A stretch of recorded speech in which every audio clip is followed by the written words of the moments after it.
few weeks ago, I got to take part in an online class you might have heard of called Dino 101 by Atlas Obscura.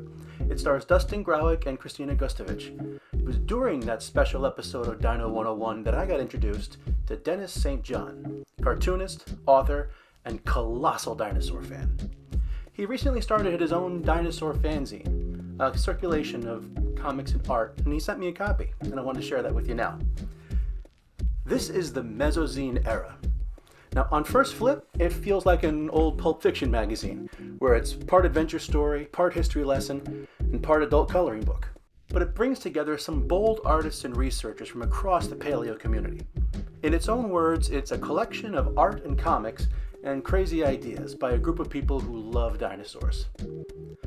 Across the 15 pages of this first edition anthology, you'll find in-depth stories, scientific what-ifs, fan art, and some thought-provoking stories that speak without words. Each artist featured in the Mesozine Era draws upon their unique particular styles to jump off the black and white pages. Bold lines and shadows evoke a sense of danger and prehistoric mystery. At the same time, open curves and friendly shapes bring us back to the innocence and humor of rubber dinosaurs in the sandbox. And even though this is just the first issue, there are more hits than misses, and it provides an overall enjoyable experience. You can find out more about the artists featured in the description below. And make sure to check out Denis St. Mesozine Era, a dinosaur fanzine, at demiscomics.com.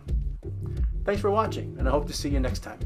And remember, no matter what you do, where you're from, or how old you are, dinosaurs will always be awesome.